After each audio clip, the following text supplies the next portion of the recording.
دیگر نبیوں کی امت میں سے نجات یافتہ لوگ ہی بہت کم ہیں. زیادہ تر لوگ بنی اسرائیل میں سے ہیں اور سب سے زیادہ امت محمدیہ میں سے. یہ دونوں کیمپ ابھی تک نہیں آئے ہیں، لیکن اس وقت تک وہاں بھی زیادہ لوگ نہیں ہیں، لیکن تھوڑی دیر میں ہو جائیں گے. آؤ اب اوپر چلتے ہیں، اس پہاڑ کا چکر تو بہت طویل ہو جائے گا. مجھے بلند مقامات پر چڑھنے کا ہمیشہ سے شوق رہا تھا، لیکن شاید یہ میری زندگی کی سب سے عجیب بلندی تھی. بظاہر بہت بلند اور آسمان تک اونچی تھی، مگر یہاں سے ہم زمین کو اس طرح دیکھ رہے تھے جیسے چند منزل ہی اوپر کھڑے ہوں. نیچے سے جو جگہ ایک چوٹی لگتی تھی وہ ایک ہموار سطح تھی، تاہم اس ہموار زمین پر تھوڑے تھوڑے فاصلے پر بلند و بالا قلعہ نما تعمیرات بنی ہوئی تھیں. ارد گرد کوئی دیوار تھی اور نہ ان میں دروازے ہی موجود تھے، اس لیے باہر سے بھی اندر کا نظارہ کیا جا سکتا تھا. میں نے صالح سے ان بلند تعمیرات کے متعلق پوچھا تو اس نے کہا، یہاں عالی شان تخت پر تاج پہنے ہوئے انتہائی باوقار ہستیاں بیٹھی ہوئی تھیں. ان کے ارد گرد اسی شان کے لوگ شاہانہ نشستوں پر بیٹھے ہوئے تھے. میں نے صالح سے ان بلند تعمیرات کے متعلق پوچھا تو اس نے کہا، یہ مختلف انبیاء کی عارضی قیام گاہیں ہیں. انہی کی بنا پر اس پہاڑ کو آراف کہا جاتا ہے. تم تو جانتے ہو کہ آراف کا مطلب بلندیوں کا مجموعہ ہے. میں نے اسبات میں سر ہلایا. وہ گفتگو کا سلسلہ جاری رکھتے ہوئے بولا، تخت پر بیٹھے ہوئے انبیاء کرام ہیں اور ان کے ارد گرد بیٹھے لوگ ان کی امت کے شہداء اور صدیقین ہیں. صدیقین وہ لوگ ہیں جنہوں نے نبیوں کی زندگی میں ان کا ساتھ دیا، اور شہداء وہ لوگ ہیں جنہوں نے انبیاء کے بعد ان کی دعوت کو آگے پہنچایا. یہ سب وہ لوگ تھے جو دنیا میں خدا کے لیے جیے اور اسی کے لیے مرے. اسی کے صلے میں یہ لوگ آج اس عزت و سرفرازی سے ہمکنار ہوئے ہیں جس کا مشاہدہ تم اس وقت کر رہے ہو. کیا یہ ممکن ہے کہ انبیاء علیہ السلام سے میری ملاقات ہو سکے؟ میں نے پوچھا. سب سے ملاقات کا وقت تو نہیں، لیکن کچھ سے ضرور مل سکتے ہو، اس نے جواب دیا، اور پھر ایک ایک کر کے خدا کے جلیل القدر پیغمبروں سے میری ملاقات کرانی شروع کی. وہ پیغمبر جو میرے لیے عظمتوں کا نشان تھے، میں ان سے مل رہا تھا. آدم، نوح، ہود، صالح، اسحاق، یعقوب، یوسف، شعیب، موسیٰ، ہارون، یونس، داؤد، سلیمان، زکریا، یحییٰ، عیسیٰ، اور سب سے بڑھ کر ابو الانبیاء سیدنا ابراہیم علیہ السلام. سب نے گلے لگا کر اور میری پیشانی پر بوسہ دے کر میرا استقبال کیا اور مجھے مبارکباد دی.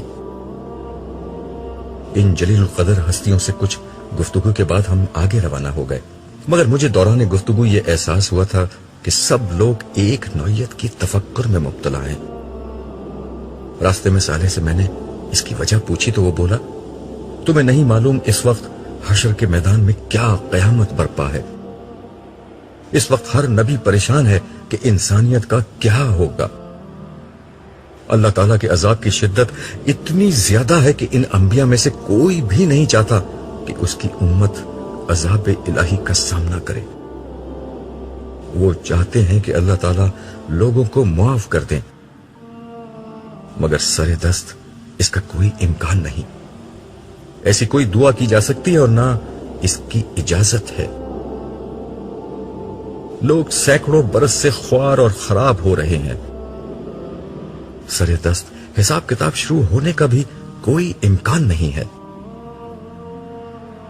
سینکڑوں برس کیا مطلب؟ ہمیں تو اندر آئے ہوئے بمشکل 1-2 گھنٹے گزرے ہوں گے. میں نے چونک کر تعجب سے کہا، یہ تم سمجھ رہے ہو. آج کا دن کامیاب لوگوں کے لیے گھنٹوں کا ہے اور باہر موجود لوگوں کے لیے انتہائی سخت و مصیبت کا ایک بے حد طویل دن ہے. باہر صدیاں گزر گئی ہیں مگر تم ابھی یہ بات نہیں سمجھو گے، اس نے وضاحت کرتے ہوئے جواب دیا. میں اس کی بات کو ہضم نہیں کر سکا، مگر ظاہر ہے میں جس دنیا میں تھا وہاں